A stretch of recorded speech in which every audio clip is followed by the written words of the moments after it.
Before the first light finds the valley, the merchant is already moving. There is no ceremony to this departure. No lantern held aloft. No blessing murmured at the doorframe. No child watching from a window. There is only the dark and the mud, and the particular sound of an ox moving through cold air. A low, patient labor, the creak of a harness tightened against the animal's broad chest, the soft percussion of hooves finding purchase on ground that has not yet decided whether it is earth or water. November has come to the valley south of Lyon like a slow tide. It does not storm. It simply settles into the soil, into the thatch, into the bones of men who have no choice but to walk through it. His boots are wrapped in oiled cloth. This is not vanity. This is survival mathematics. A man whose boots fail him on the third day of a 5-day journey does not lose his comfort. He loses his feet, and then perhaps his life, to the particular cruelty of wound fever that blooms in wet leather. The oiled cloth is one of perhaps 40 small decisions made before dawn, decisions so habitual now that they occur below the level of thought, assembled in the dark by hands that know their purpose without being told. The cart is loaded in a specific order. The heaviest goods sit low and centered. The iron lockbox is pressed beneath a false floor of planking, unremarkable beneath a layer of undyed wool, sealed with wax that carries no merchant mark, no family seal, nothing that might invite attention or declare value. This is the first skill a trader learns. Not the price of pepper, not the weight of a Venetian ducat against the local measure, not even the language of negotiation, that careful music of offer and reluctance. The first skill, the foundational skill, the one upon which all others are built, is invisibility. The road from Lyon to the Alpine passes has no name in the records kept by any monastery scriptorium. It appears on no royal itinerary. It is not marked in the registers of the great trading houses of Champagne or the guild accounts of Bruges. It exists only in mouths, passed from father to son in the quiet language of warning and memory, offered in the back rooms of hostelries over cups of something warm and unreliable, murmured at night in the particular intimacy that exhaustion and proximity create between strangers who are, for the moment, traveling the same direction. You will hear it said that knowledge is power. In the 12th century, on the roads between trading towns, knowledge of the road was life itself. There are stretches on this road where the track narrows to the width of 2 shoulders.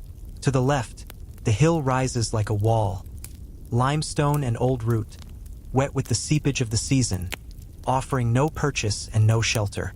To the right, the land falls away into forests so dense and so deep that sound itself seems to lose its shape within it. Not silence exactly, but absorption, the forest taking everything in and returning nothing. The birds that live in those trees do not sing the way birds sing in open country. They call in short, careful phrases, as though they, too, have learned the virtue of saying only what is necessary. Men have disappeared on those stretches. Not robbed, not murdered, at least not in any way a body was found to confirm. Simply gone.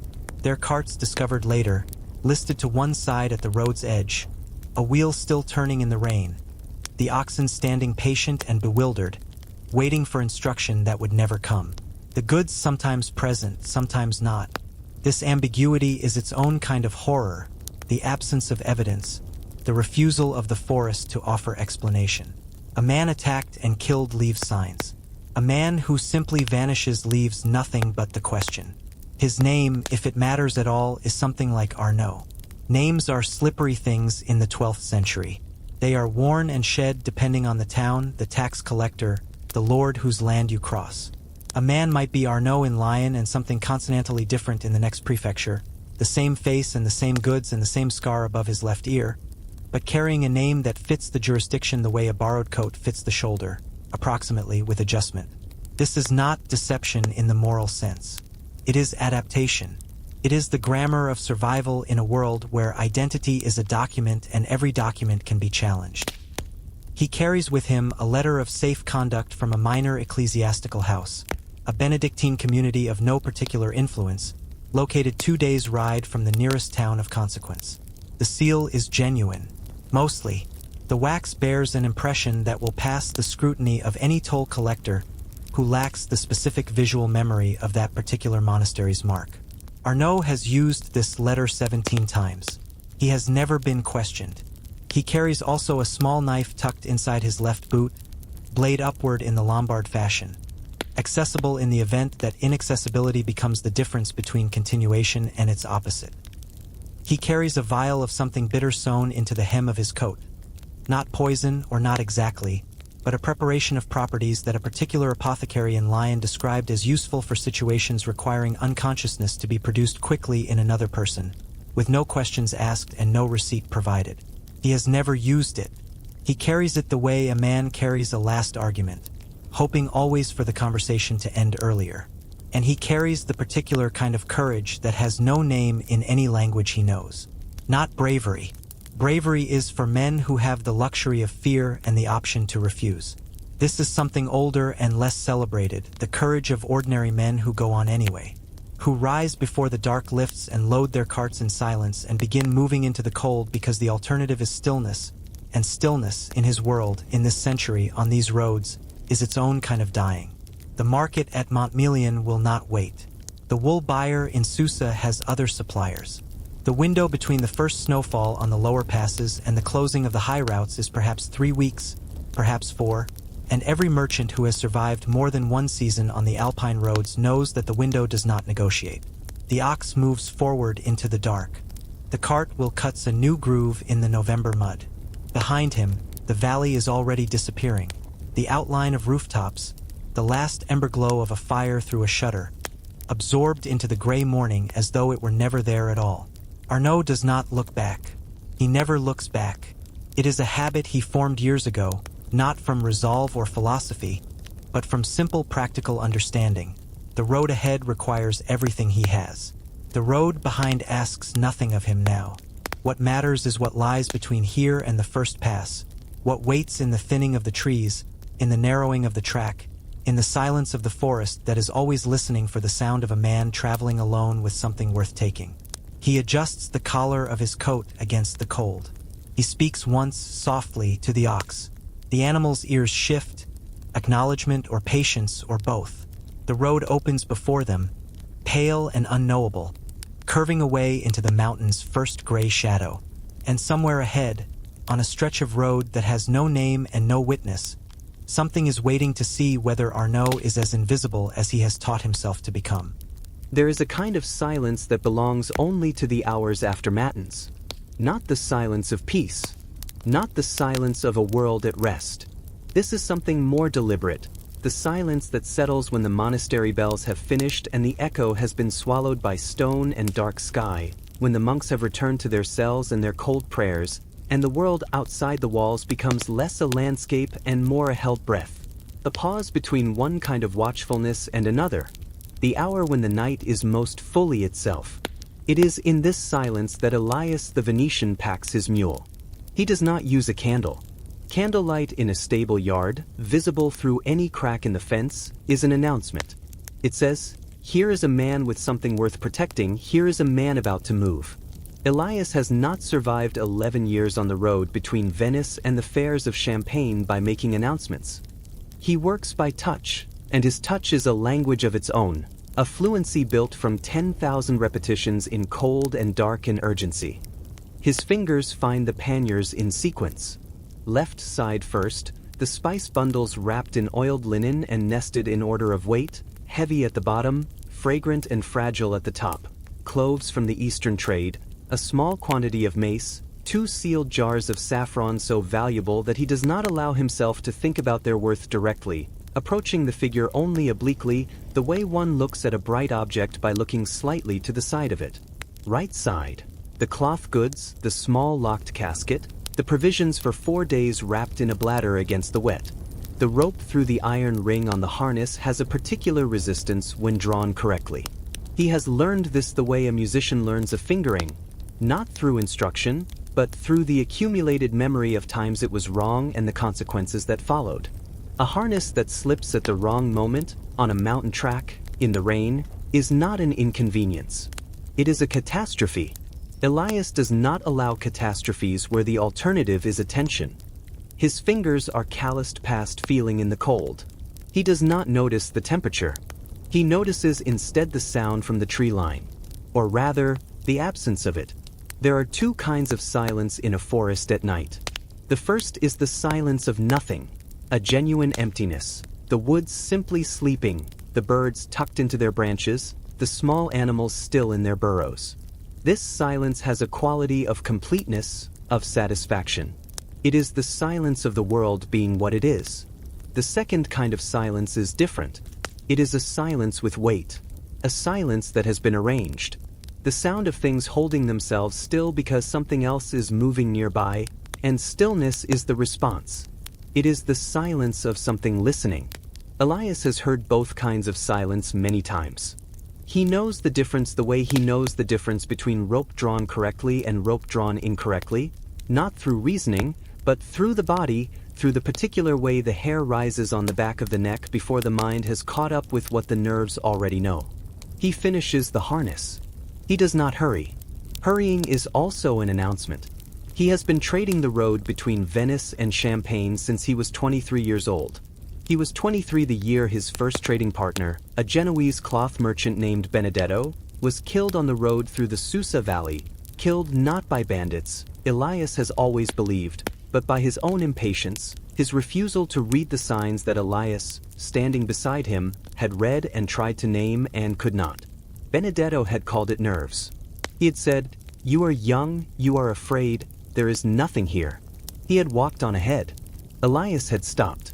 He has never been entirely certain whether stopping was wisdom or cowardice, and the uncertainty has stayed with him across 11 years like a stone in the shoe, present always, felt with every step, never quite becoming something he can set down. What he learned from Benedetto's death, and from the smaller, less final lessons of the years that followed, is that danger in the medieval world does not announce itself. It withdraws. It is the negative space of arrival. The birds stop singing not when the threat appears but just before, in the moment when it commits to motion, when it shifts from potential to actual. The wind that has been moving through the trees pauses in a way that feels less like weather and more like attention. The forest holds itself with a quality that is almost ceremonial. Almost, Elias thinks, like mourning. As if the trees already know what is about to happen and have adopted, in advance, the posture of those who have witnessed something they cannot prevent. This is what it means to survive the road. Not strength, not speed, not even courage in the conventional sense, the loud, chest-forward bravery that serves men well in battles and serves them very poorly in the narrow mountain passes of the Savoy. The merchant who survives is not a brave man. He is a man who has learned to read silence the way a trained clerk reads Latin, not by instinct, but by long practice, by repeated failure, by the slow accumulation of a knowledge that is paid for in bruises and close calls and the graves of companions left behind in small churchyards along roads that will not remember their names. Because the road in the medieval world is not merely a path between one place and another. It is a threshold, a dissolution of the jurisdictions that make ordinary life coherent and survivable.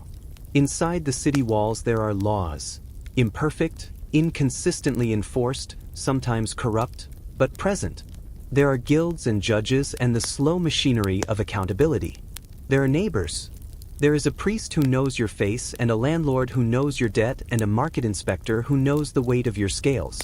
You are, within the city, a person with a position in a web of mutual obligation. The moment you pass through the city gate and the sound of the marketplace fades behind you, you become something less defined. The road belongs to no one. And what belongs to no one belongs, in practice, to whoever is willing to take it. Bandits operating from the forest edge, yes, but also tax collectors wearing the badge of a lord whose legitimacy is contested, mercenaries drifting between one expired contract and the next, pilgrims who began their journey in faith and arrived at this stretch of road 3 weeks later, hollowed by hunger and capable of anything.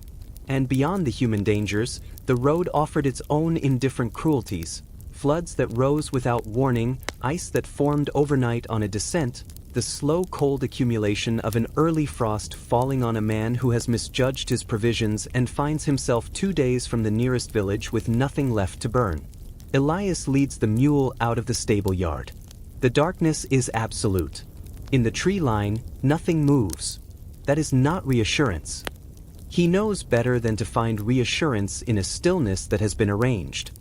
He begins to walk south toward the road that will take him through the pass before the snow closes it, and behind him, the silence of the tree line holds and holds and holds. He does not look back. He has learned this much, at least, from the men who didn't make it. You give the road your full attention, or the road takes everything else.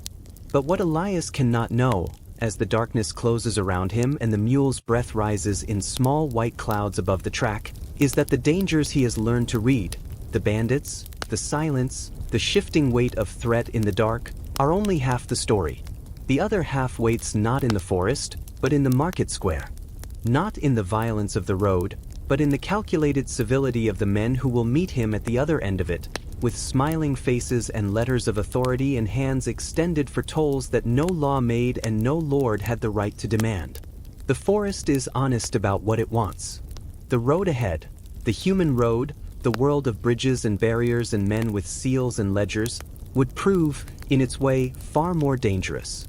The guild hall in Bruges smells of tallow and dried herbs and the particular sweetness of old wood that has spent 2 centuries absorbing everything a human life produces, smoke and wool grease and the sweat of men who came in from the road still carrying the cold of it in their coats, who sat at long tables and ate and argued and calculated and eventually, if they were fortunate, went home. The rafters are hung with measuring rods. Straight lengths of ash and iron, calibrated to standards that were negotiated, debated, and periodically contested across 3 generations of guild masters, because a measure that one lord's toll collector accepts and another's does not is not a standard. It is a trap.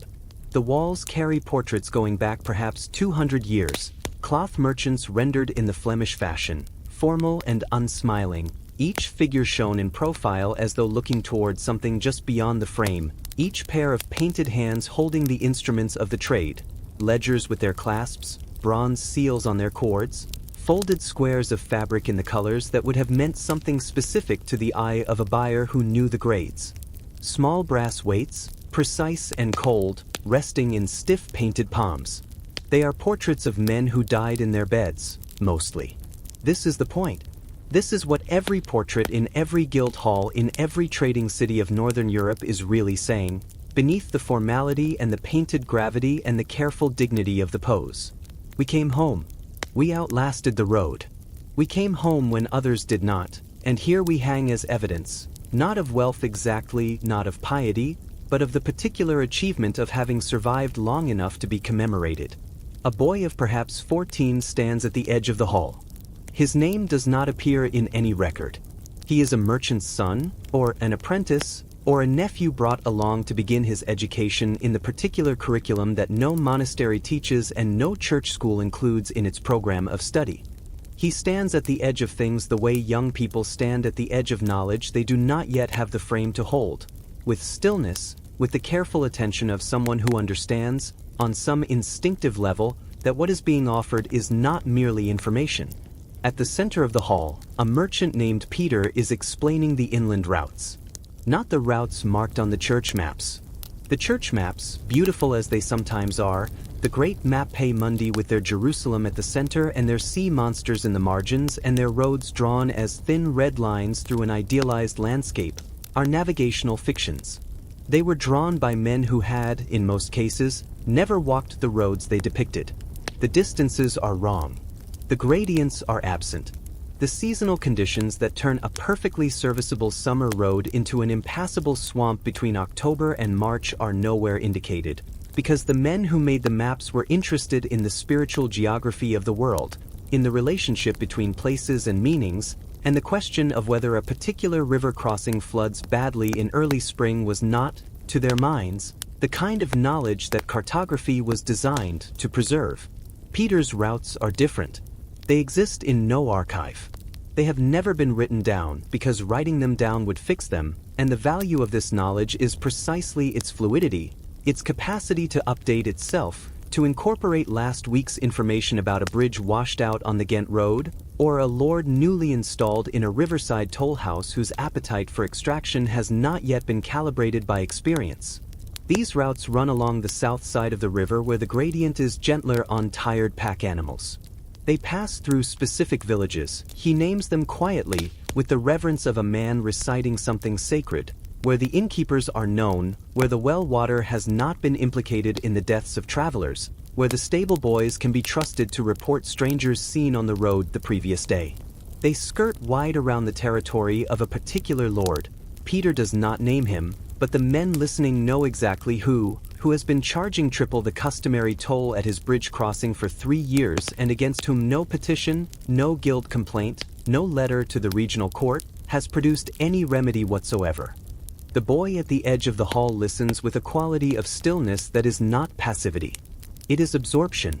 The focused, almost physical attention of someone taking something into themselves permanently, understanding that what they are being given is not instruction in the schoolroom sense, information to be memorized and recited back and then, when the examination is passed, allowed to fade. What the boy is receiving is inheritance. The accumulated cost of other men's errors, offered freely now so that he does not have to pay for the same lessons himself in the same currency. Because this is how survival knowledge traveled in the medieval world. Not through books, which were expensive and fragile and belonged mostly to institutions that had little interest in the practical mechanics of commercial travel. Not through maps, for the reasons already enumerated.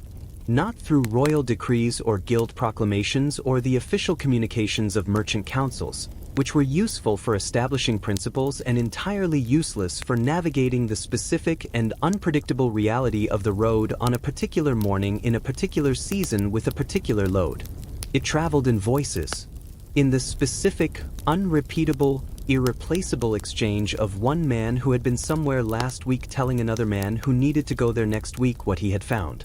It traveled in the hour before departure, that charged interval in an inn-yard when cloaks were being fastened and animals were being checked and someone would say, quietly, "You should know about the stretch past the mill," and everyone within earshot would stop and turn and listen with their whole bodies. It traveled in the hour after arrival, when a man who had come in from the road still carrying the cold of it would sit down at the nearest table and before he had eaten or drunk or even removed his coat, would begin to speak, because that, too, was obligation. The knowledge you had gathered on the road was not yours to keep. It was part of a commons, a shared inheritance maintained by use, degraded by silence, kept alive only by the willingness of men to tell each other what they had seen. It accumulated, this knowledge, slowly over generations, at enormous cost, in the currency that the medieval road demanded of everything, not gold, not goods, but the irreversible expenditure of bodies and lives and the years of men who crossed a particular stretch of road and did not come back to describe it. The boy at the edge of the hall does not know yet what it costs. He knows only that Peter is speaking and that the other men are listening with the particular gravity of those who understand that what is being spoken is more valuable than anything hanging on these walls. More valuable than the portraits of the men who came home. He will understand the cost later. The road will teach him, as it has taught everyone who has walked it before him. The question is only what shape the lesson will take, and whether, when it comes, he will be paying it himself or watching someone else pay it beside him. This knowledge, fragile and unwritten, was the closest thing the medieval merchant had to protection.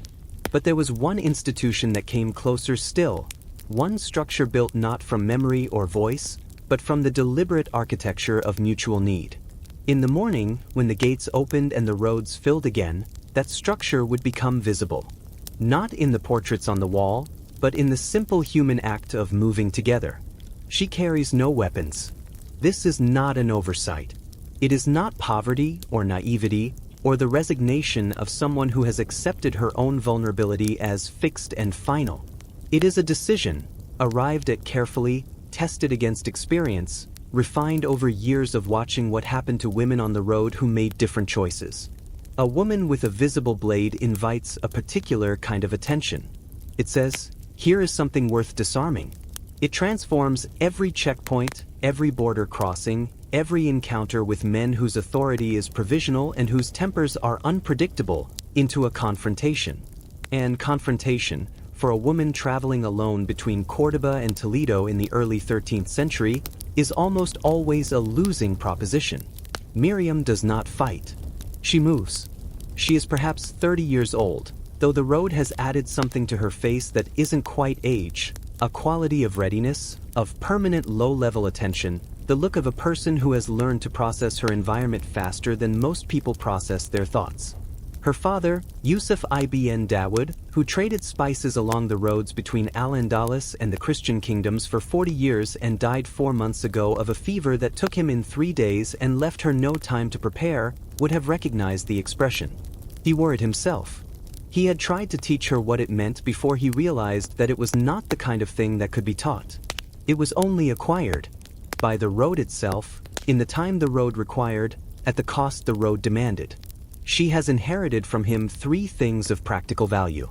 The first is the route, not a written route, but the embodied route, the one that lives in the body as memory and instinct, the road that runs south from Toledo through the Sierra passes and down into the territories that were still, technically, Al-Andalus, though the boundary moved a little each season and the maps drawn in the chanceries of Castile were always slightly more optimistic than the reality on the ground. The second is a set of letters of credit, drawn on a Tolden merchant house, that will be honored by the buyers in the north if she arrives with the goods they have been expecting. The third is the name and the trust of a very old Andalusian farmer who grows saffron in a terraced field above a village that appears on no Christian map under any name, who has supplied her father's family for 2 generations, and who will not sell to anyone else. This last inheritance is perhaps the most valuable, and certainly the most fragile. It exists entirely in a relationship, in the accumulated weight of years of dealing honestly, of paying on time, of sending gifts at the appropriate seasons and remembering the names of children. It cannot be transferred by document. It cannot be claimed by a stranger, however well credentialed. It is hers only as long as she comes herself, in person, and the old man looks at her face and sees the daughter of the man he trusted. She rides with 2 things visible at her throat and in her saddleback. The first is a small brass cross on a cord, not her faith, or not her only faith, or not the faith she would describe if asked in a place of safety by someone she trusted. The second is a letter, folded and sealed in wax, written in 2 languages because the road she travels passes through 2 worlds, and a document that can only be read by one of them is a document that has already failed half its purpose. The letter is signed by a Franciscan prior at a house near Córdoba, a man who owed her father a debt of the financial kind, the specific kind, the kind recorded in a ledger that Miriam had found after the fever and read carefully and presented to the prior in a conversation that had been, on her side, very calm and, on his, rather agitated. The letter describes her as a widow traveling north to attend to a sick relative. This is not entirely false. She is a widow. Technically, her husband died 6 years ago, a detail she neither emphasizes nor conceals. And she has a cousin in Toledo who is, in fact, unwell. The letter is exactly true enough. This is the only kind of truth that is useful on the road. The mountains between the 2 worlds are beautiful in the way that indifferent things are beautiful, the way a winter sky is beautiful or a river in flood. They do not care about her. The pass through the Sierra opens onto a landscape that changes character several times in a single day's riding, moving through zones of jurisdiction that are marked not by signs or walls but by the faces of the men at the checkpoints, which saints they invoke, which language they reach for first, which questions they ask about her destination and her purpose and, invariably, the nature of her husband's absence. She has an answer ready for each version of the question. She has been asked it perhaps 100 times. She understands what the question is really asking, which is not where is your husband but rather who is responsible for you, who owns your movements, who is the authority I should address if I decide to make this difficult. The answer she gives is calibrated to the face in front of her. With some men she invokes the letter, the prior, the weight of ecclesiastical connection.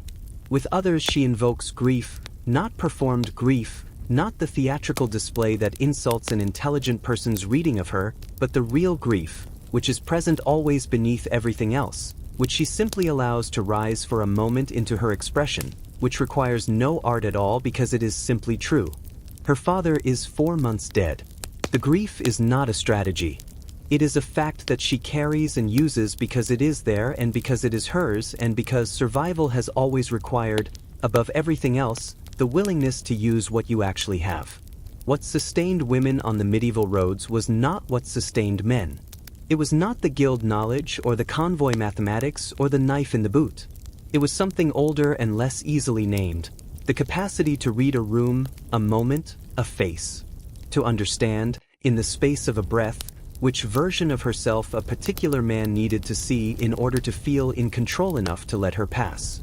The widow, the grieving daughter, the merchant's representative on legitimate business, properly credentialed, representing institutions with which you have no quarrel. The ordinary person, unremarkable, not worth the trouble of detaining. These were not lies exactly. They were facets. Different aspects of a single person, turned toward the light that the moment required. This fluency, in identity, in the reading of men, in the rapid assessment of which performance the situation demanded, was not taught in guild halls. It was not passed down in the voices of fathers to sons in the way that Peter's route knowledge was passed to the boy at the edge of the hall in Bruges. It was earned in small, private encounters. In the moment of hesitation before a border guard's hand extended for her papers, that precise interval, neither long enough to be suspicious nor short enough to be impudent, in which she measured the man and the moment and chose her response. In the breath held when the hand touched the seal on the letter. In the breath released when he handed it back without comment and turned to look at the road behind her, already thinking about something else, already moving on, already having decided without knowing quite why that this woman was not worth his attention today. The breath released is its own small victory. Multiplied across years and hundreds of checkpoints, it constitutes a life. She rides north through the pass as the afternoon light flattens against the stone of the Sierra. The cinnamon in her panniers fills the mountain air with something warm and ancient, a smell that belongs simultaneously to a market in Córdoba and a kitchen in Toledo and a trade route stretching east beyond the edge of any map she has ever seen. She is carrying not just goods but connection, the thread of a relationship between peoples and places and seasons that her father maintained and that she is now, with every mile, choosing to maintain herself. There are men waiting at the next checkpoint. She can see them from here, 3 figures, horsed, their breath rising in the cooling air. She does not know yet which version of herself they will need. She begins, quietly, to decide. The bridge at Pont-Orson is beautiful in the way that dangerous things often are. Its stone arches rise above the river with a kind of improbable grace, the confidence of a structure that has outlasted the men who built it and the men who have cursed it and the seasons that have tried, repeatedly and without success, to bring it down. The river below runs fast here even in summer. Not violently fast, not the white violence of a mountain torrent, but with a steady, purposeful urgency, a river that knows where it is going and has committed fully to getting there. The sound of it fills the air around the crossing. A low, continuous roar that is felt as much as heard, that fills the chest cavity and makes the world beyond it seem somehow muffled and distant. It swallows other sounds. It makes you raise your voice. It makes you, if you are standing on the near bank watching the toll house and trying to think clearly, subtly, and continuously distracted. This may be deliberate. It is the kind of thing that, once you notice it, you cannot stop noticing. The toll house at the near end of the bridge is modest in its architecture and immodest in its presence.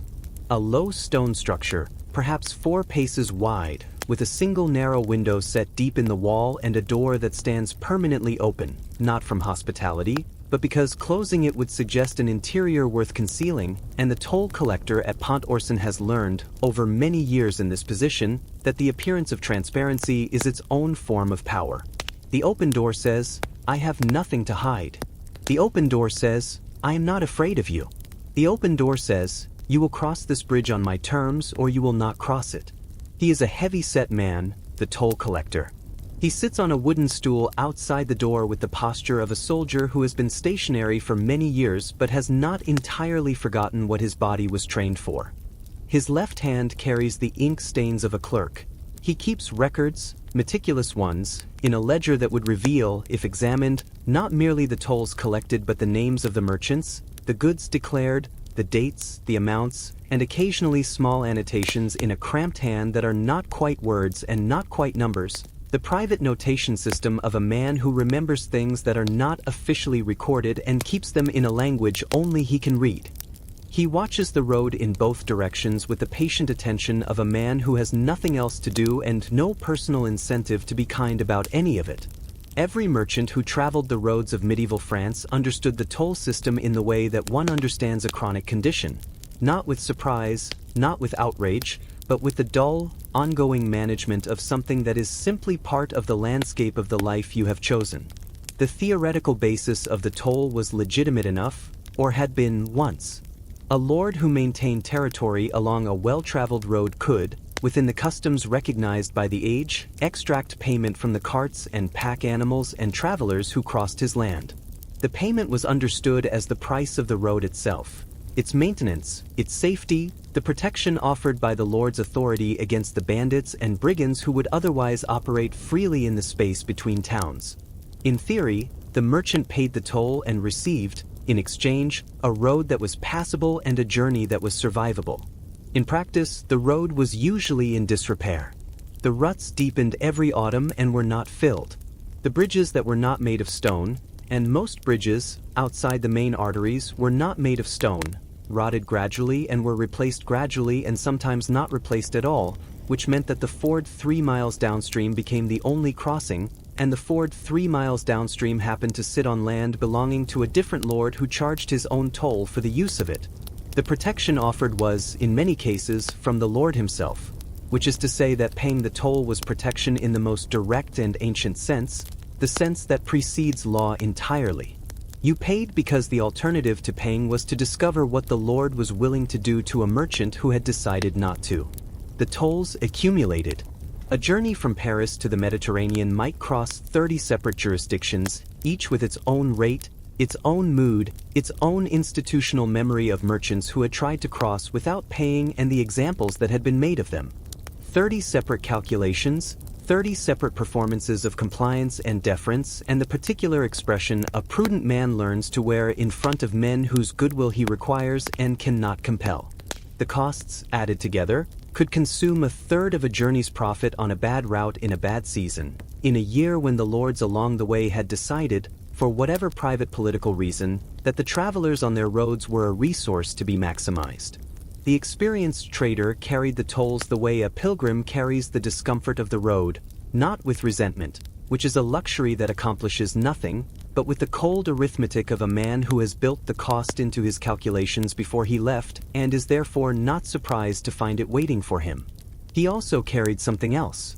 He carried knowledge, the same kind of knowledge that Peter dispensed in the guild hall in Bruges, the same kind that Elias had accumulated across 11 years between Venice and Champagne, which collectors could be reasoned with, which ones had a fixed rate that they adhered to with the grim consistency of men who take professional pride in predictability, which ones were open to the small gift placed beneath the coin, not a bribe in the language that would cause offense, but a gesture of mutual recognition, a gift of the kind that flowed naturally between men of business who understood each other's position. And which ones were simply dangerous, their demands fluctuating with their mood, their authority real enough that refusal was not an option, and the only wisdom available being to note the route in your private ledger and find another road next time. Because there was always another road. This was the merchant's final recourse, not defiance, not complaint, not the petition to a court that would take 2 years to produce nothing useful, but the simple economic pressure of redirection. A toll collector whose rates made a route unprofitable was a toll collector whose lord would eventually notice the decline in traffic and the decline in revenue and draw the relevant conclusion. The road was a system. The merchants were its blood. A system that poisoned its own blood too consistently would eventually be forced to correct itself, or watch the blood find another path, as blood always does. The man on the stool at Pont Orson does not know this, or does not believe it, or believes it but has decided that the short-term advantage outweighs the long-term consequence. He watches a cart approaching from the south, a single merchant, travel-worn, pulling up at the near end of the bridge with the careful, measured calm of a man who has done this before and knows how it goes. The river fills the air between them with its continuous roar. The merchant reaches for his purse. There is a moment, brief, almost imperceptible, in which something passes between the two men. Not words. Not yet. A measurement. A mutual assessment of the distance between what will be asked and what will be given, and whether, this morning at this bridge, with this river making conversation impossible and the stone arches rising behind the collector like the architecture of inevitability, the gap between those two numbers can be closed without violence. It almost always can. Almost. But what happens when the mathematics of the toll and the mathematics of the journey no longer reconcile, when the merchant arriving at the crossing has already paid too much, carried too far, lost too much to the road? That is a different chapter entirely. That is the story of men who had survived everything the wilderness could offer, only to find that the most dangerous thing on the road had always worn a human face and kept a ledger. On the third morning, the Franciscan friar does not rise with the others. He is still wrapped in his gray habit when Henrik stirs the fire back from its embers and the Serbian goldsmith begins the wordless ritual of repacking his saddlebags.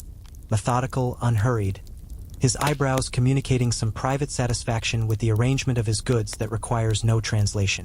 The two Flemish wool buyers are already at the horses, murmuring to each other in their own language with the focused urgency of men who have a destination and a price in mind and would prefer not to lose another hour of daylight to Polish mud. The woman who says she is a laundress drinks from the water bladder and watches the friar with an expression that is not quite concern and not quite suspicion, and is perhaps some precise mixture of both. The friar's name is Brother Tomas.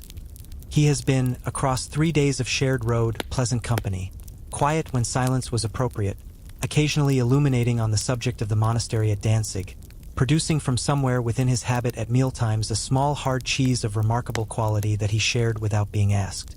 He has also, Henrik has noticed, paid attention with a particular quality of focus to the goods carried by each member of the group. Not obviously, not in the way of a man making an inventory, but in the way of a man who cannot quite prevent his eyes from doing the thing his training has taught them. The goldsmith's panniers, the wool buyer's sealed bales, the lockbox beneath Henrik's false floor, which Henrik has not mentioned and which Brother Tomas has not mentioned either, which means either that the friar has not seen it or that he has seen it and decided not to acknowledge it, and Henrik has spent 3 days being uncertain which of those two possibilities should concern him more. He watches the friar for a moment, then he lets him sleep, then he loads his cart and joins the morning movement of the road. In the autumn of 1247, the road between Krakow and the Baltic coast is alive with the sound of commerce in motion. Axles creak. Horses labor against the soft ground with the resigned professionalism of animals that have done this before and will do it again and have made their peace with both facts. Metal goods badly packed announce themselves at irregular intervals with a clang that travels across the cold air further than their owners would prefer. And beneath all of it, running through the sound of the road like a current beneath a river, the low negotiated murmur of men deciding who travels alongside whom, and for how many miles and under what terms. Traveling alone is a statement on this road. It says one of two things. It says, I have nothing worth taking. I am so obviously without value that not even the most desperate opportunist will find the mathematics favorable. Or it says, I have nothing left to lose, which is a different kind of poverty and a different kind of danger. The danger of a man who has already given up the careful calculations of survival and has become, therefore, unpredictable. Neither statement is an invitation to companionship. Both are, in their way, a kind of armor, the armor of the irrelevant, which is imperfect but not nothing. The merchant who survives, however, understands that real safety lies somewhere else entirely. It lies in aggregation, in the temporary, provisional, fundamentally mistrustful community of the road. The convoy assembled each morning at the city gate from strangers who share nothing except a direction and a vulnerability and the hard-earned understanding that those two things, held in common, are sufficient foundation for a functional alliance. Henrik is 30 years old. He is the son of a tanner from a village outside Krakow, which means his hands are wide and his grip is strong, and he carries in his body the particular physical legacy of a childhood spent around hides and lime vats and the smell of things being transformed from one state into another. He became a cloth trader at 19 because cloth offered something that tanning did not: mobility, the capacity to move, to be somewhere else next season. He has been measuring things ever since. Distance, time, the gradient of a hill that will cost his horse more than he anticipated.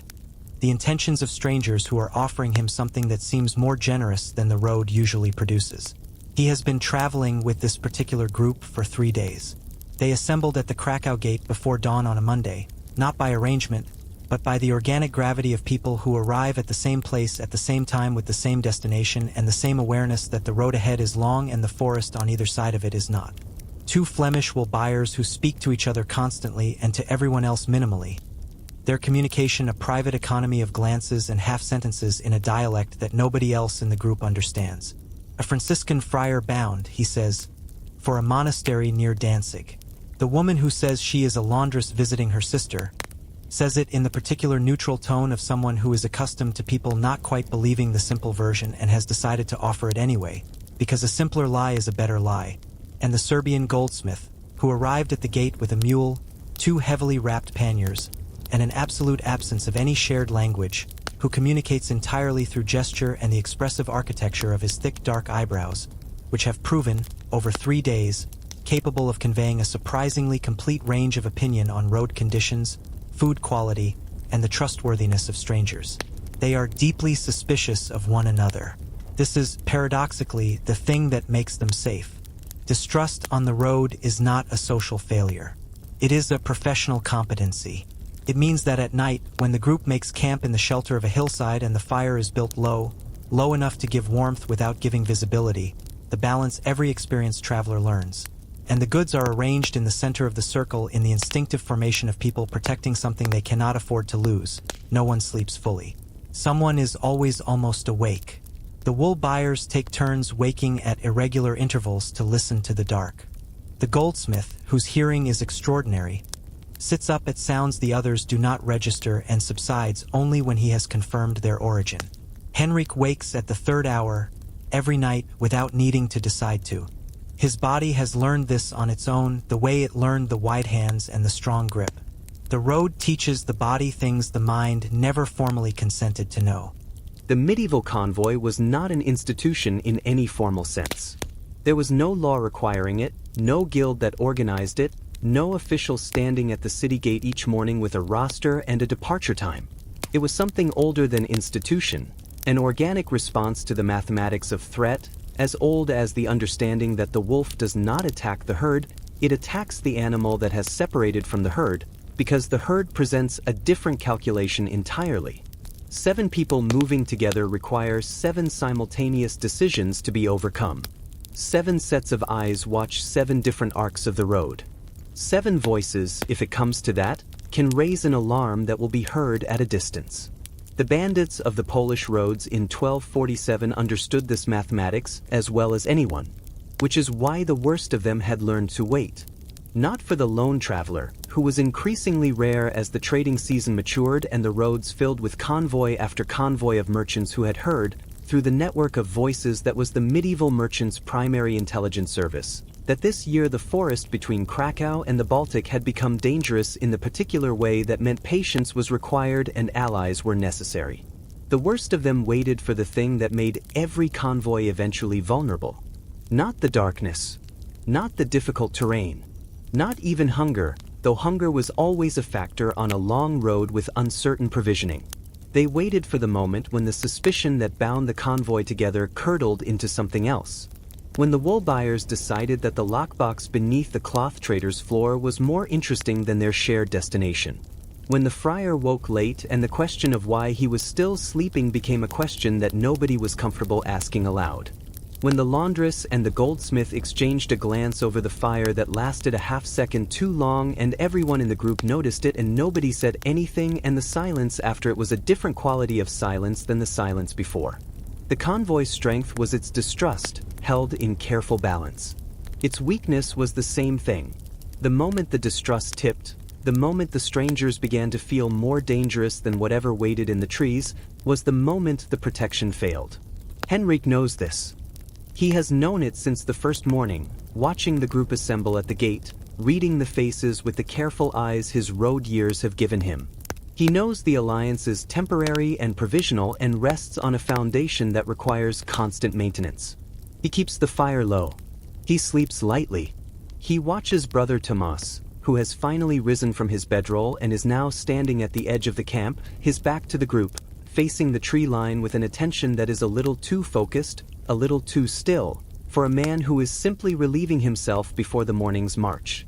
The goldsmith's eyebrows rise. He looks at Henrik. He says nothing. Some communications need no language at all. There is a particular kind of man who does not know how to stop. Not because he lacks the will or the imagination or the awareness that stopping is a thing other men do. Men with houses that belong to them, with wives who have learned the specific sounds of their footfall on the stair, with children who know their face without having to be reminded what it looks like. He is aware of all of this. He carries the awareness the way he carries everything else useful.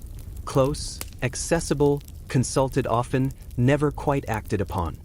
He is simply a man who has been in motion for so long that stillness has become the thing that frightens him, the condition against which all his considerable survival instincts are, by now, permanently arranged. Marco sets down his cup of rough red wine.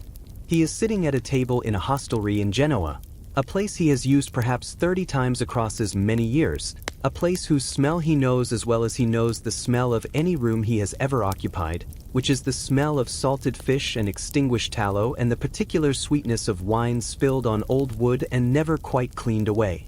The bench beneath him is worn smooth by the passage of travelers beyond counting, strangers who sat in this exact posture for an hour or a night and then were gone, back into the movement that the road demands. The table carries the rings of 1,000 cups. The walls carry the smoke of 1,000 fires. This hostelry has witnessed more lives in transit than any church in the city, and it keeps no record of any of them. He is 43 years old. In 1290, this is not young. His hair has gone gray at the temples and white at the crown, and his face carries the particular topography of a life conducted outdoors. The deep lines at the outer corners of his eyes from 24 years of squinting against wind and rain and the flat white glare of snowfields at altitude, the weathering along his jaw that makes him look, in certain lights, as though he has been carved from something rather than born. He moves through the world with the deliberate economy of a man who has learned, through long experience, not to spend himself on motion that does not serve a purpose. Every gesture is considered. Nothing is wasted. He stopped making unnecessary movements sometime in his 30s, without noticing the transition, the way the road takes things from you gradually enough that you don't feel the loss of each individual thing until one day you look back and realize that what was taken was considerable. What no one tells you, what no chronicle preserves, what no merchant's manual addresses in its careful Latin columns of advice about weights and currencies and the management of credit, is what the road costs in the body over time. Not the dramatic violence. Not the ambush survived or the river crossing that nearly wasn't. Those are the stories that travel well, the ones told at fires and halls with gestures and the retrospective courage that makes the fear seem smaller than it was, the kind of stories that young men listen to and feel not warning but invitation. The body absorbs those events and moves on. It is designed, in some ways, for acute crisis. It is not designed for 24 years of cold. The knees go first, usually.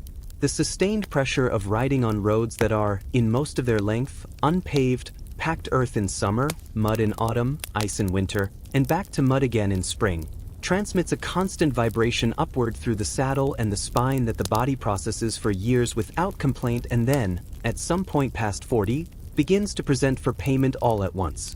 Marco's knees have been speaking to him since he was 38. They speak most fluently in the morning, in the first movement from horizontal to vertical, in the specific language of a pain that is not sharp enough to stop on but present enough to color every step afterward. He has learned to take the stairs slowly. He has learned to dismount with care. He has learned to keep moving, because a body in motion manages this particular kind of damage better than a body at rest, which is one of the road's more refined cruelties, that the condition it produces is best managed by continuing to do the thing that produced it. His hands no longer fully close in cold weather. This happened gradually, over several winters, the flexibility narrowing by increments so small that he could not have named the season in which the change became permanent. He can grip well enough for most purposes. He can load a cart, hold reins, sign a document. He cannot, in January, hold a pen with the precision that writing requires, which is why the small notebook he keeps, the notebook of names and routes and private observations in a code that is not sophisticated but is entirely his own, is always written in October, when the hands still cooperate, updated with the season's intelligence while the intelligence is still current and the hands still function. The exhaustion in his chest is harder to describe. It does not feel like tiredness. Tiredness is something that sleep addresses. This is something else. A weight that has been present so long and settled so deeply that it no longer announces itself as fatigue but simply as the ground condition of being alive, the baseline against which everything else is measured. He cannot remember what it felt like before it arrived.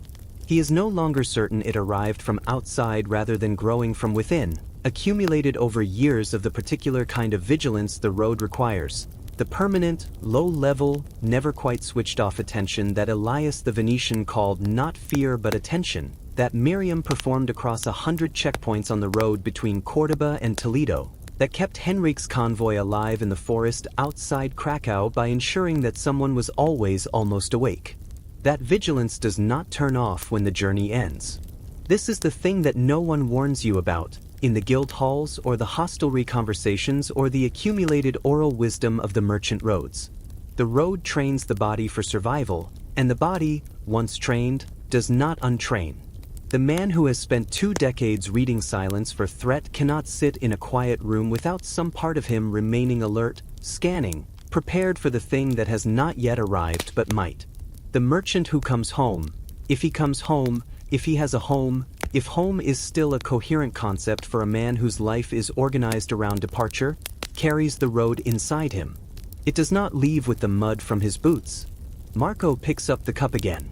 The wine is rough, genuinely rough, the kind produced by grapes that have had a difficult summer and have communicated their difficulty honestly to anyone who drinks them. He drinks it anyway.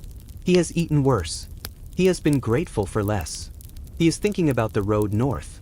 He has been thinking about it for a week, not as a decision to be made but as a fact to be confirmed, the way one confirms the arrival of a season by observing that it has already arrived. He will leave before dawn on Thursday. He will take the coastal road as far as the first pass and then turn inland where the gradient is more forgiving on the horse, which is aging as he is aging, though the horse is less philosophical about it.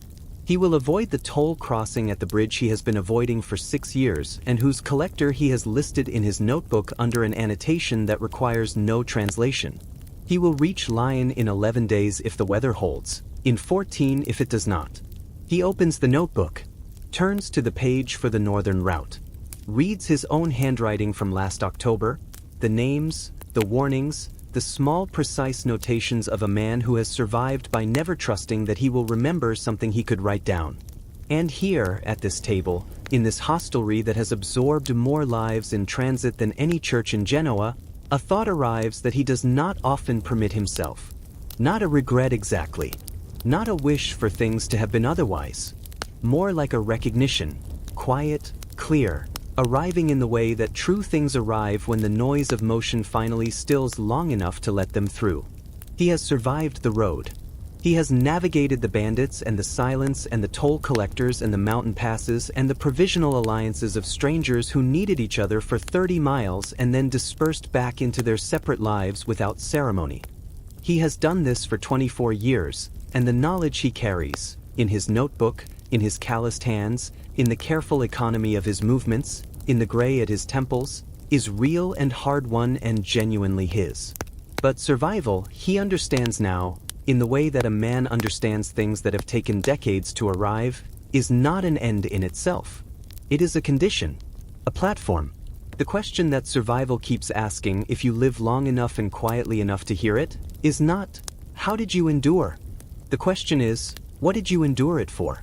He closes the notebook. He finishes the wine. Outside, through the warped wooden shutter of the hostelry window, the harbor of Genoa is beginning its own pre-dawn movement. The fishermen, the dockhands, the ships that will sail before the sun rises because the sea, like the road, does not wait for men who are not ready to move. He sits for a moment longer than necessary. Just a moment. Then he rises, carefully, in the manner his knees require. He settles his coat. He picks up the notebook and places it back inside the coat, against his chest, where it has rested for 24 years. He thinks about Thursday. He thinks about Lyon. He does not think about stopping. He does not know quite how. The road has made him in its image. And the road, for men like Marco, for Arnaud and Elias and Miriam and Henrique, For all the ordinary, uncelebrated, unrecorded people who kept the medieval world moving by moving through it themselves, the road does not end. It only waits, patient as an ox, quiet as a forest at the wrong kind of night, certain, in the way that only ancient things are certain, that you will come back to it. You always come back to it, because the only road that truly ends is the one a man stops walking. And men like these, men made of cold mornings and false floors and oiled rope and the precise grammar of survival, they do not stop. Not yet. Not quite yet.